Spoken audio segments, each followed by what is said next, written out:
Bonjour à tous.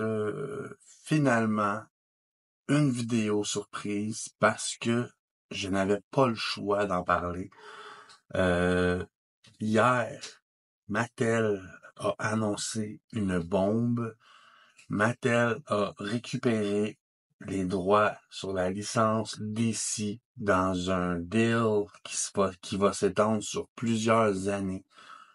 Ce qui veut dire que après avoir perdu les droits en 2019-2020, je crois, pour McFarlane,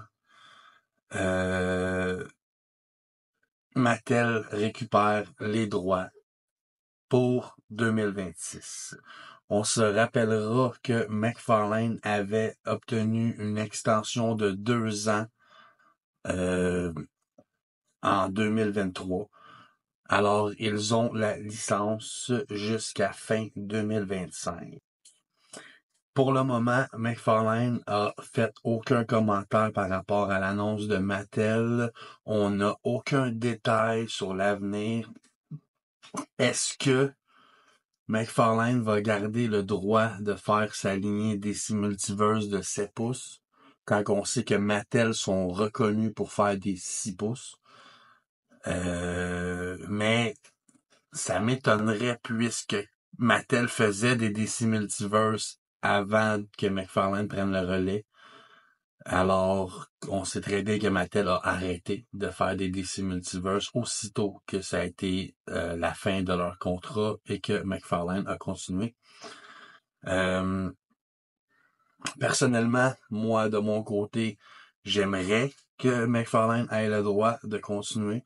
On sait qu'on vit dans un monde où ce que Diamond Select produisent des Marvel Select, puis Hasbro a la licence principale et font des Marvel Legends. Alors, pourquoi les deux ne pourraient pas exister? On sait que dans la dernière année, McFarlane a mis un pied chez Marvel avec les statues. Il fait des statues 12 pouces, des statues 6 pouces. On sait aussi que Hasbro avait licencié en décembre dernier 1100 employés parce que leur ligne de jouets était moins performante que prévu. Des grosses rumeurs veulent que Disney changerait peut-être de partenaire, peut-être que Hasbro laisserait tomber la licence Disney, Marvel, etc. Est-ce que McFarlane a mis un pied chez Marvel en espérant continuer la licence et prendre le relais niveau Marvel?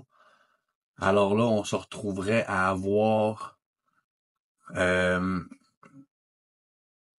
McFarlane qui ferait du Marvel, puis Mattel qui serait de retour avec DC. Est-ce que c'est ça qu'on peut s'attendre? Est-ce que les fans de Marvel Legends auraient peur que McFarlane fasse du 7 pouces avec les Marvel Legends? Faut se rappeler que McFarlane fait des 6 pouces. Ses nouvelles lignes musique maniaque, c'est des 6 pouces. C'est rétro DC 1966, c'est des 6 pouces. Si on prend le Alfred, le Gordon, qui est fait pour la lignée DC rétro, les corps sont très ressemblants aux corps des Marvel Legends. Avec la coche que McFarlane a pris sur les sculpts, les visages, les ressemblances, je pense que McFarlane pourrait s'en sortir en faisant des Marvel. Mais en même temps, Hasbro ont aussi pris une grosse coche dans les dernières années. Depuis quelque temps, leurs figurines sont quand même assez ressemblantes aux personnages. Si on pense à Deadpool et Wolverine, le Wolverine qui ont sorti avec le costume jaune, il est vraiment beau. Captain America, il était vraiment beau aussi. Les traits sont ressemblants. Leur ligne qu'ils ont fait d'Indiana Jones, les figurines sont super belles. Une ligne qui est populaire, c'est les G.I. Joe aussi, sont assez belles aussi. Sauf que c'est sûr que G.I. Joe, on peut pas dire que c'est ressemblant, puisque à la base, c'est un dessin animé. Un dessin animé qui avait été créé pour vendre des jouets. On sait aussi que DC veulent aller chercher un public plus large. Mettons que McFarlane a un public de clients pas mal plus adultes. De ce qu'on sait, c'est rare que c'est des enfants qui vont acheter les McFarlane. C'est vraiment plus des adolescents, des adultes comme moi et toi qui regardent la vidéo, qui collectionnent les figurines. Euh, c'est sûr et certain que DC aimerait aller rechercher un public enfant, ramener les enfants à jouer avec des jouets. Je pense que Mattel, pour cet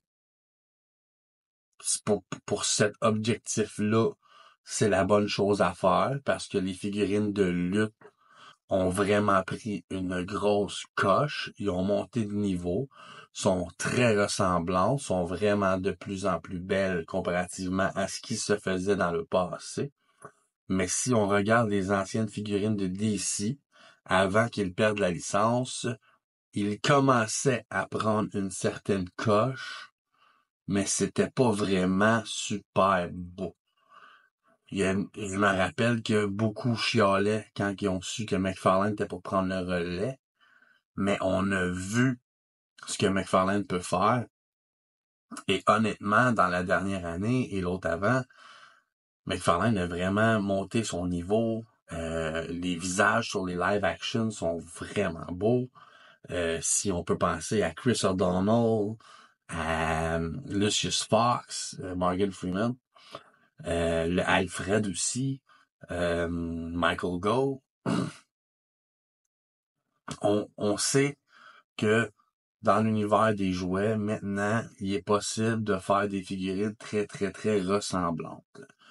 Sauf que là, Mattel reprend la licence à partir de mi-2026. Ce qui veut dire que ça laisse à McFarlane jusqu'à décembre 2025 d'avoir tous les droits de produire tout ce qu'ils veulent. Est-ce qu'ils vont respecter leur calendrier? Est-ce que des items qu'ils ont annoncés vont être annulés ou vont arrêter d'être produits?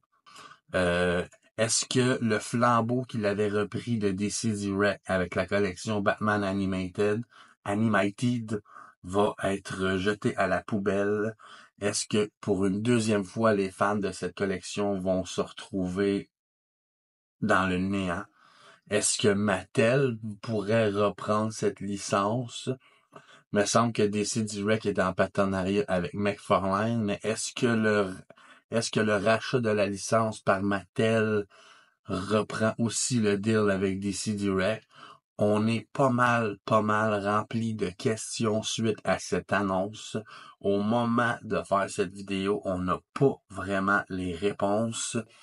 Tout ce qu'on a, c'est l'annonce officielle qui dit que Mattel et Warner Bros. Discovery Global Consumer Products ont annoncé aujourd'hui un accord de licence mondiale pour plusieurs années, utilisant l'intégralité de la bibliothèque de personnages appréciés du récit légendaire de DC.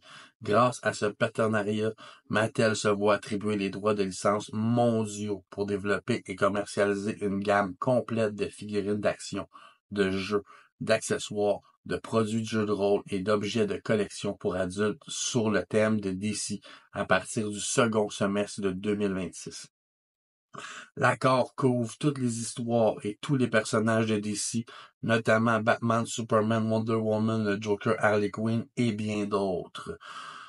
Nick Karamanos, vice-président senior des partenariats de divertissement chez Mattel, a déclaré: c'est une étape incroyablement importante que d'accueillir DC à nouveau chez Mattel. Nous sommes impatients de tirer parti de notre approche Mattel Playbook en matière de gestion de marque, de conception de produits et d'innovation pour donner vie aux personnages populaires de DC sur tous les canaux. Ce partenariat renouvelé reflètera notre passion commune pour engager et inspirer les fans et les collectionneurs de tous âges. Robert Oberschlatt, directeur des produits grand public de Warner Bros. Discovery Global, a déclaré: le nouvel accord de Warner Bros. Discovery avec Mattel intervient alors que DC ouvre un nouveau chapitre passionnant en 2025. Notre collaboration avec Mattel donnera naissance à de toutes nouvelles offres célébrant la riche héritage de DC et ses futures histoires dans le domaine de l'édition, de l'animation, de la télévision et du cinéma. Chaque histoire et chaque personnage des exploits de Batman, Superman et Wonder Woman, aux agissements héroïques du Joker et d'Harley Quinn sont une source d'inspiration majeure pour un nouveau partenariat qui combine la puissance de Mattel et l'attrait mondial de DC. Ce nouvel accord de licence s'appuie sur la relation existante entre Mattel et Warner Bros. Discovery Global Consumer Product, qui couvre plus de 30 marques et franchises dans la vaste bibliothèque de Warner Bros. Discovery, notamment Harry Potter, Friends, Seinfeld, Ted Lasso et bien d'autres dans les catégories préscolaires, peluches, poupées, véhicules, jeux et jouets fantasy. Puis ça dit à propos de Mattel, ça explique c'est quoi Mattel, à propos de Warner Brothers, ça explique c'est quoi Warner Brothers. Donc, qu'est-ce qu'on comprend dans tout ça, c'est que Mattel ne visera pas juste à faire des jouets de Batman, mais vont aussi s'attarder à tous les licences que Warner Brothers Discovery détient. On se rappellera que Warner Brothers avait fait une fusion avec Discovery. Warner Brothers avait pris beaucoup de licences sur son aile. Ils ont les droits de beaucoup de trucs. On sait que c'est pas aussi gros que Disney. Ou en tout cas, je crois. Je crois que Disney ont beaucoup de licences depuis leur fusion avec Fox. Mais je pense que la guerre est presque égale parce qu'on sait que Warner Brothers ont tout ce qu'il y a de HBO, Cartoon Network, ben d'autres affaires de même. Fait que DC aussi. On sait aussi que Warner, ils ont Harry Potter, qui est quand même une grande licence. Donc, Mattel va faire les DC à partir du second semestre de 2026. Dans mon monde idéal, Mattel ferait une nouvelle ligne de 6 pouces et McFarlane pourrait continuer sa gamme de 7 pouces, un peu comme Marvel Select et Marvel Legends. Mais dans un monde où McFarlane ne peut plus faire ce qu'ils font, j'aimerais que Mattel fasse des 7 pouces pour aller avec les DC Multiverse de McFarlane. Parce que là, maintenant, 5 ans plus tard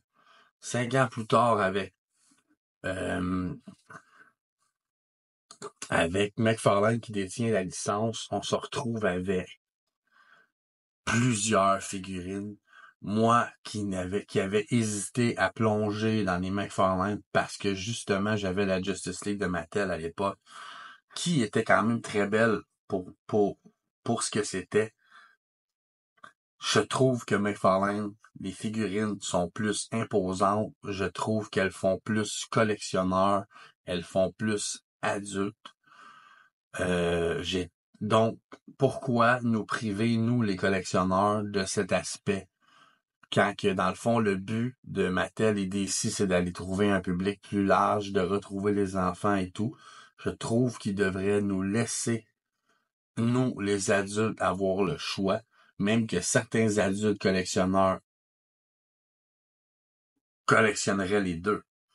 Je connais beaucoup de collectionneurs qui achètent tout ce qui est DC. Fait que je verrais très bien des collectionneurs continuer d'acheter des McFarlane puis acheter les nouvelles Mattel juste parce qu'ils veulent plus de figurines possibles, plus de modèles possibles, plus de personnages possibles. Mais je crois malheureusement que tout ça, toute cette nouvelle-là signifie la fin de McFarlane.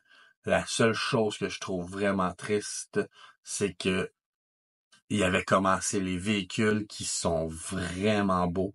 J'ai vu les véhicules que Mattel font pour la lutte et c'est pas les plus beaux en ville, mettons. Je me rappelle très bien de la Batmobile Justice League de Mattel. La DC Multiverse était vraiment belle et très ressemblante, mais comme mon ami Will dirait, les roues, c'est du plastique, du plastoc. Il aurait pu faire mieux. Moi, j'ai la grosse Ultimate je la trouve trop épaisse, trop large, trop grosse. Elle est belle, mais il y a un mais. Elle est pas totalement 100% accurate. Euh, on sait qu'ils sont capables d'en faire. La Batmobile qu'ils ont fait pour The Batman, elle est super, super, super belle. Qu'est-ce qui va arriver? En fin de semaine, c'est le Toy Fair de ce que j'ai pu comprendre. Est-ce que McFarlane va faire les annonces de ses derniers produits à ce moment-là? Est-ce qu'ils vont commencer à nous présenter les derniers trucs qu'ils vont faire? Est-ce qu'ils vont adresser l'éléphant dans la pièce? Est-ce qu'ils vont nous parler de leur avenir? Est-ce que McFarlane va prendre le relais de Hasbro? Est-ce que tout le monde des figurines va faire un 360 et ils vont tout changer et s'échanger les balles? On est sur notre fin en ce moment. Mais j'espère vraiment avoir des nouvelles à vous dire. Je vous tiens au courant aussitôt que plus de détails sortent. Mais pour ce qui est de Mattel, c'est officiel. Mattel reprend la licence de DC à partir du second semestre de 2026. On peut s'attendre à un retour en force de production en masse parce que Mattel est une compagnie qui a les moyens, surtout avec Barbie dans leur catalogue. Barbie qui, avec le film, a vraiment eu un succès mondial, phénoménal.